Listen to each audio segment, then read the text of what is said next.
그는 보이지 아니하는 하나님의 형상이시요 모든 피조물보다 먼저 나신 이시니 만물이 그에게서 창조되되 하늘과 땅에서 보이는 것들과 보이지 않는 것들과 혹은 왕권들이나 주권들이나 통치자들이나 권세들이나 만물이 다 그로 말미암고 그를 위하여 창조되었고 또한 그가 만물보다 먼저 계시고 만물이 그 안에 함께 섰느니라.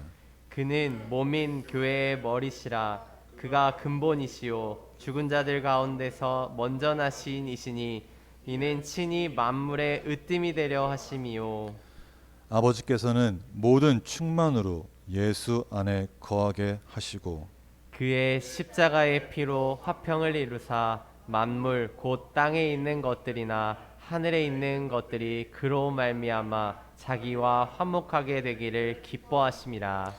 전에 악한 행실로 멀리 떠나 마음으로 원수가 되었던 너희를 이제는 그의 육체의 죽음으로 말미암아 화목하게 하사 너희를 거룩하고 흠없고 책망할 것이 없는 자로 그 앞에 세우고자 하셨으니 함께 봉독하겠습니다.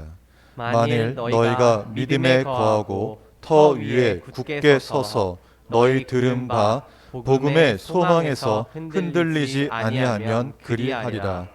이 복음은 천하 만민에게 전파된 바요 나 바울은 이 복음의 일꾼이 되었노라. 인한의 말씀입니다. 아멘. 다 함께 잘 읽겠습니다. 할렐루야. 예. 이게 KF 80인가요? 말하기가 생각보다 쉽지 않네요. 이러면 우리가 이 알파와 오메가라는 주제로 중생의 영역에서 말씀을 나누고 있습니다. 오늘 제목은 교회의 근본 되시는 주님이라는 제목으로 은혜를 전송합니다. 사랑하는 성도님, 정말 우리가 이곳에 모인 게 몇 주 만에 모이는 건지 모르겠습니다. 너무나 기분이 좋습니다. 교회 오시니 마음이 평안해지지 않습니까? 아멘. 저는 어렸을 때 세상에도 막 놀다가도 교회만 가면은 마음이 평안해졌었던 것 같아요. 아무 이유 없이 그냥 평안했던 것 같아요. 교회이기 때문에 그렇겠죠. 이제 정말 코로나 때문에 이곳에 10명 이상 모이지 못하는 상황이지만은 그래도 함께 보기 좋고요. 또 우리가 다 함께 이곳에 모여서 예배 드리기를 간절히 소망합니다. 아멘. 이 처음과 나중 되시는 우리 주님, 우리 하나님께서 우리에게 끊임없이 말씀하고 계시는 것이 있습니다. 그게 뭔지 아십니까? 바울은 오늘 본문을 통해서 우리에게 말씀하고 계세요. 예수님이 어떤 분이신지, 예수님이 정말 누구인지를 알게 하시고 또 우리가 예수님만이 나의 전부입니다라고 결단하길 원하시기 때문에 이 말씀에 곁들여 있습니다. 사랑하는 여러분, 오직 예수님만이 나의 전부다라고 결단하는 그 시간이 되시기를 주의 이름으로 소망합니다. 아멘. 이 골로새 교회를 혹시 아십니까? 이 골로새 교회는 바울이 에바브로를 전도합니다. 그래서 에바브로가 골로새에 가서 세운 교회가 바로 이 골로새 교회예요. 작은 교회였습니다. 가정교회예요. 우리처럼 가는 가정교회라는 것이죠. 어떻게 했어요? 그냥 놀자 판일까요? 아니라는 거죠. 몇 명의 사람들이 복음을 똘똘 뭉쳐서 정말 복음의 열매를 맺기 위해서 열심히 노력하고 있던 것이 바로 이 골로새 교회입니다. 신실한 교회였어요. 말씀을 잘 지키려고 믿음을 지키기 위해서 정말 열심히 노력하는 교회입니다. 그런데 오늘 말씀 보십시오. 말씀에 너희 잘 지킨다고 칭찬합니까? 아니라는 것이죠. 왜 바울이 이 골로새 교회에 이런 편지의 내용을 보냈을까요? 그것은 골로새 교회에 세상의 사상이 침투하기 시작하면서 성도들이 혼란스럽게 혼란에 빠지게 되었기 때문입니다. 세상의 사상, 그것이 무엇일까요? 골로새 2장 8절에 곁들였습니다. 2장 8절 보면은 함께 봉독할까요? 누가 철학과 헛된 속임수로 너희를 사로잡을까 주의하라. 이것은 사람의 전통과 세상의 초등 학문을 따름이요 그리스도를 따름이 아니니라. 아멘. 기억되기를. 골로새 교회의 침투한 사상은 당시 아주 유행하던 것이었습니다. 당시에 그 헬라 시대와 로마 시대를 다 지배했던 것이 있어요. 뭐예요? 바로 스토아 철학 사상과 영지주의 사상입니다. 그 시대는 이상한 것이 아니었어요. 지금 우리가 보면은 그걸 보고서 좀 너무 고리타분한데 말이 안 되는 거잖아고 말할 수 있지만은 그 시대만큼은 이것이 정말 진리처럼 이것이 정말 보편적인 것으로 받아들였다는 것입니다. 누가 들어도 그럴듯한 것이었어요. 근데 왜 그 생각이 교회까지 들어가게 됐을까요? 저는 본문을 묵상하면서 어찌 보면은 이 우리의 삶과 연결되어 있지 않았을까라는 생각을 하게 됩니다. 분명히 스토아 철학 사상과 이 영지주의는 이단으로 분류됩니다. 분류됩니다. 그런데 그들은 그 사상 앞에서 무너지게 되고 혼란스럽게 되었다는 것이에요. 이 골로새 교인들은 복음을 들었습니다. 복음이 뭐예요? 말씀을 통해서 복음을 통해 자신의 죄 때문에 예수님이 십자가에 죽으시고 그 부활하신 예수님을 믿음으로써 우리 모두가 하나님 나라의 자녀가 되고 하나님 나라에 들어갈 수 있다는 것을 알고 있습니다. 그것이 복음이죠. 그 복음을 분명히 받아들였습니다. 그런데 복음을 듣고 믿음으로 나아가지만은 왜 확신이 없었기 때문에 그 세상 사상에 흔들리게 되고 혼란스럽게 되었을 거죠. 왜 혼란스러워했을까요? 그들이 정말 예수님 한 분만으로 만족했다면은, 예수님 한 분만으로 충분했다면은 그들은 이렇게 혼란스러워하지 않았을 것입니다. 예수님을 믿는데 불구하고 뭔가 삶 가운데 부족함을 느끼고 뭔가 아닌 것 같은데 예수님 한 분만으로 충분한가? 더 있어야 되는 거 아닌가? 나 예수님 잘 믿고 있는데 왜 내 삶에 여전히 걱정거리가 있을까? 뭔가 부족한 것 같은데, 나타나는 게 없는 것 같은데 왜 그럴까? 그런 생각을 하지 않았을까요? 그런 생각을 갖고 있었기 때문에 다른 사상에 들어왔을 때 그들은 맞아, 그거야. 깜짝 놀라더군요. 죄송합니다. 그들이 말합니다. 그 골로새 교인들이 이게 고민하고 있을 때 그들은 말해요. 뭐라고 말했을까요? 예수님만 믿으면 되는 것이 아니라 예수도 믿고 유대인들이 지키는 그 율법도 잘 지켜야 되는 거야. 유대인들 봐봐. 먹을 거 안 먹을 거 잘 골라서 먹고 만질 거 안 만지고 잘 만져서 만지잖아. 너희 유대처럼 살고 있어? 유대인처럼 율법을 지키고 있어? 아니잖아. 너 그렇게 안 살지? 그렇게 살아야 되는 거야. 예수님 믿고 율법도 지켜야 하는 거라니까. 이렇게 말했다는 것이죠. 그들은 그걸 듣고서 말합니다. 맞아. 어쩐지 예수님 한 번만은 뭔가 부족한 것 같았어. 그래, 예수님도 믿고 율법도 지켜야 하는구나, 이런 생각했다는 것입니다. 그들은 속아 넘어갔어요. 또 다른 부류가 말합니다. 그들에게, 어떻게 우리가 죄인인데, 우리가 지연약한 죄인이 어떻게 하나님을 바로 경배할 수가 있겠니? 너 죄인이잖아. 네가 예수님에게 어떻게 다가갈 수 있어? 너같이 더러운 애가. 말이 안 되지 않니? 그래서 중보자가 필요해. 중보자가. 그 중보자 누군지 알아? 바로 천사들이야.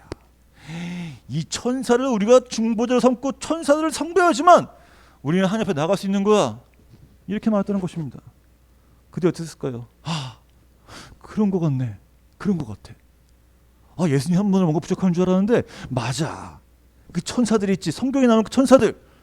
그래, 천사를 숭배해야지 내가 하나님께 다가갈 수 있구나. 내가 천사를 숭배해야지, 천사와 함께 가야지 내가 예수님에게 다가갈 수 있구나 하면서 속아 넘어가기 시작합니다. 한마디로 정리하면은 구원받기 위해 예수님 한 분만으로 충분한 것이 아니라 다른 무엇인가 필요하다는 생각을 했다는 것입니다. 그래서 그들은 자신들의 그 복음 위에 스토아 철학 사상을 끌어오고 영지주의 사상을 받아들이면서 혼란스럽게 되었다는 것이에요. 분명히 우리가 들은 복음에는 예수님 한 분만으로, 예수님 때문에, 예수님으로 인해서 구원받고 하나님 나라를 받는 것이지만은 생활을 하면서 신앙생활을 하다 보니까 예수님 한 번은 뭔가 부족할 것 같은 느낌에 다른 것을 꺼들기 시작했다는 것입니다. 그런 그들에게, 얘들아, 골로새 교인들아, 너 이게 아니야. 그게 아니란다면서 편지 쓴 내용이 바로 오늘 본문입니다. 여기서 우리는 분명히 해야 할 것이 있어요. 분명히 짚고 넘어갈 것이 있습니다.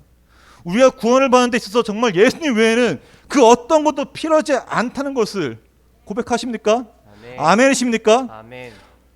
그죠? 하나님 나라에 가는 것은 정말 중요한 문제입니다. 우리가 죽고 나서 영생을 받는 건 정말 중요한 문제예요. 구원받기 위해 예수님 외에는 아무것도 필요하지 않다고, 오직 예수님만 있으면 나는 구원받을 수 있다고, 하나님 나라에 갈 수 있다고 고백합니다. 그런데 정말 우리에게 예수님 외에는 그 아무것도 필요 없다고 고백하고 계십니까? 정말 나는 예수님 말고는 다른 건 아무것도 필요 없습니다라고 고백하고 계십니까? 우리는 예수님을 믿는다고 말하면서, 예수님 모든 만물의 주관자라고 말하면서 다른 것에 필요를 느낍니다. 내 필요를 채우기 위해 걱정하게 됩니다. 지금 내 상황, 지금 내 두려움, 지금 내 걱정, 미래에 대한 걱정을 하게 된다는 것이에요. 이 골로새 교인들도 같은 상황이지 않았을까요? 다른 무엇인가 더 필요하다고, 예수님 말고 더 무엇인가 첨부되어야 한다고 생각하게 됐다는 것입니다. 우리는 교회를 다니는 그 누구도 구원에 대해서, 하나의 나라에 가는 것에 대해서 의심하지 않습니다. 예수님 믿어야죠. 예수님을 믿어야 천국 가죠. 누구나 다 말한다는 것이에요. 그런데도 불구하고 걱정이 앞서는 것이 바로 현실이라는 겁니다. 물론 세상에 그 어떤 누구도 걱정 없이 예수님 한 번 붙잡고 흠없고 정말 거룩하고 때 없는 자일 수가 없습니다. 예수님밖에 없어요. 그런 분은 죄 없는 자는 예수님밖에 없습니다. 누구나 다 그랬어요. 그렇지만 우리가 예수님을 믿음으로, 예수님의 보혈의 피를 입음으로써 흠없고 거룩한 자가 될 수 있다는 것 오늘 기록되어 있습니다. 생각해 보십시오. 그 예수님이 어떤 분이시길래, 예수님이 대체 무엇이길래 예수님만 같이 있으면 예수님을 인해서 거룩한 자가 되고 흠없는 자가 될 수 있을까요? 그 예수님 누구십니까? 사랑하는 여러분, 정말 A4 용지에다가 이 예수님이 누군지, 예수 그리스도가 어떤 분인지 적을 수 있었어요? 몇 자 적을 수 있었어요? 제가 볼 때는 A4 한 장 넘기기 힘들 것입니다. 오히려 이단들이 우리를 설득하기 위해 A4 용지 10장 넘게 쓸 수 있을 거예요. 그들은요. 많이 쓴다는 것이죠. 오늘 본문을 통해서 예수님이 어떤 분인지를 알기 원합니다. 아멘. 바울이 15절에서 말합니다. 15절 함께 봉독할까요? 그는 보이지 아니하는 하나님의 형상이시오 모든 피조물보다 먼저 나신 이시니. 아멘. 뭐라고 합니까? 예수님이 하나님의 형상이시오 모든 피조물보다 먼저 나신이라고 말합니다. 예수님이 하나님의 형상이고 예수님과 하나님이 동등하다고 말하는 것입니다. 바울이 왜 이런 말 했을까요? 바울이 왜 이런 말 했을까요? 알고 계신가요? 바울이 이렇게 말하는 이유는 다른 게 아니에요. 창세기 기록되어 있습니다. 창세기 기록되기를 1장 20절에 하나님이 이르시되 우리의 형상을 따라 우리의 모양대로 우리가 사람을 만들고라고 기록되어 있습니다.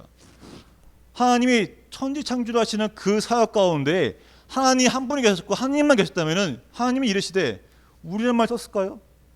우리란 말 쓸 필요가 없는 거죠. 하나님이 말씀하시되 하나님 나 자신의 형상을 따라라고 말했을 거예요. 나 자신의 모양대로 나 자신의 사람을 만들고 이렇게 말했던 것이죠. 하지만 창세기에는 우리가라고 기록되었습니다. 우리가라고. 그 요한복음 1장 2절에 그가 태초에 하나님과 함께 계셨고 그가 누굽니까? 예수님이죠.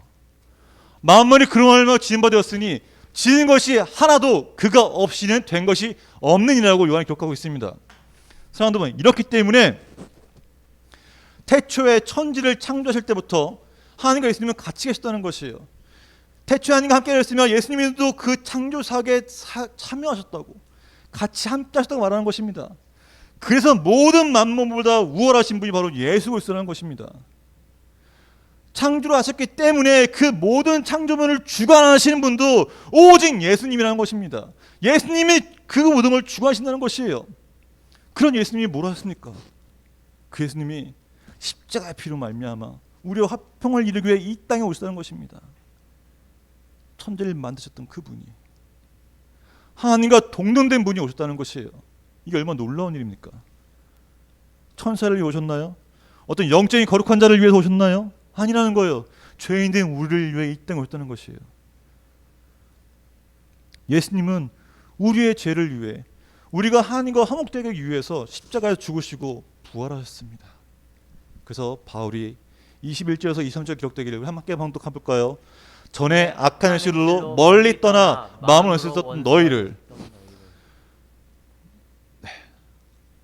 악한 행실로 멀리 떠나도 했습니다. 그리고 마음으로 원수가 되었다고 했어요. 마음에 악한 마음이 있고 마음에 죄가 들어오면 생각이 되고 생각이 바로 행동으로 나타납니다. 예. 그런 우리를 이제는 그의 육체의 죽음으로 말미암아 화목하게 하사 너희를 거룩하고 흠없고 책망할 것이 없는 자로 그 앞에 세우고자 하셨으니, 육체의 죽음, 예수님의 피로 말미암아 우리를 화목하게 하시고 우리를 거룩하고 흠없는 책망할 것이 없는 자로 하나님 앞에 세우신다는 것입니다. 그래서 만일 너희가 믿음에 거하고 터 위에 굳게 서서 너희 들은 바 복음의 소망에서 흔들리지 아니하면 그리하리라 라고 말한다는 것이죠. 우리는 23절 말씀처럼 우리가 흔들리지 않기 위해서, 우리가 그 들은 복음의 소망, 그 복음에 의해서 우리의 믿음이 흔들리지 않기 위해서 우리는 모여서 예배드린 것입니다. 사도행전에 기록되기를 2장 46절입니다. 날마다 마음을 같이하여 성전에 모이기를 힘쓰고라고 하였습니다. 마음을 왜 같이 해요? 나와 같은 복음의 소망 있는 자들이 모여서 우리의 복음의 소망을 흔들리지 않기 위해서 함께 한다는 것입니다. 그 집에 떡을 떼며 기쁨과 순전한 마음으로 음식을 먹는다고 했어요. 이 모든 것은 믿음의 지키기 위해서, 내 복음의 소망을 지키기 위해서, 흔들리지 않기 위해서 한다는 것입니다. 그래서 18절 그때기를 이 모이는 곳, 그는 몸인 교회의 머리시라. 그는 근본이시요 죽은 자들 가운데서 먼저 나신 이시니 이는 친히 만물의 으뜸이 되려 하심이요 라고 기록되었습니다. 죽음을 이기시고 부활하신 예수님이 바로 교회의 근본이시며 예수님이 교회의 머리라고 지금 말씀하고 계십니다. 사랑하는, 죄의 끝이 무엇입니까? 사망입니다. 그 사망의 권세를 예수님이 이기셨습니다. 아멘. 뭘로 이기셨어요? 부활로요. 부활이 무엇이죠? 생명입니다. 사망을 이길 수 있는 것은 생명 외에는 그 어떤 것도 없습니다. 생명 그 자체이신 예수님이, 바로 그 예수님이 교회의 근본이시고 머리라는 것이에요. 이건 정말 놀라운 사실입니다. 그래서 그 생명력을 공급받는 곳이 바로 이 교회라는 곳입니다. 교회. 우리가 교회에 모여서 교회에서 기도하고 교회에서 함께 마음을 나누고 같이 함께하는 이유가 예수님이 주시는 그 생명력을 우리 안에 품기 위해서입니다. 복음을 흔들리지 않기 위해서입니다. 그래서 그 예수 그리스도가 교회에 생명을 주는 원천이시고 존재의 셈이라는 것입니다. 존재의 셈. 생명 그 자체인 이 부활의 사건이 바로 우리 그리스도의 핵심이고 복음의 핵심입니다. 근데 생각하는 분들은 참 재미난 게 있어요. 예수님의 제자들이 예수님을 3년 넘게 공생의 기간 동안 쫓아다녔잖아요. 그죠? 먹고 마시고 보고 무리를 걷는 것도 보았죠. 근데 그런 그들이 예수님 십자가 죽으셨을 때 어떻게 됐나요? 다 뿔뿔이 흩어졌습니다. 흩어졌어요. 그 어느 한 명이라도 예수님 믿으세요, 예수님 부활하실 것입니다, 예수님이 우리를 위해 죽으셨어요 라고 말한 사람이 있었나요? 한 명도 없다는 것이에요. 근데 그들이 오직 예수, 예수, 예수 이러면서 예수님만을 의지하고 자신의 목숨을 버리기까지 하면서 순교하는 사건이 나타납니다. 왜 나타났죠? 어떻게 나타났죠? 바로 그 부활하신 예수님을 만났을 때입니다. 부활하신 예수님을 경험했을 때, 부활하신 예수님이 내 앞에 나타났을 때 그들은 확신해서 변화되기 시작합니다. 오직 예수라고 외치며 나아가기 시작합니다. 그들이 그렇게 된 건 뭘까요? 예수님을 보았기 때문이겠죠. 근데 우리도 그 부활에 못 걷자 됐습니다. 어떻게 해요? 세례를 통해서요. 우리는 세례 드릴 때 물 탁탁 찍죠. 그죠?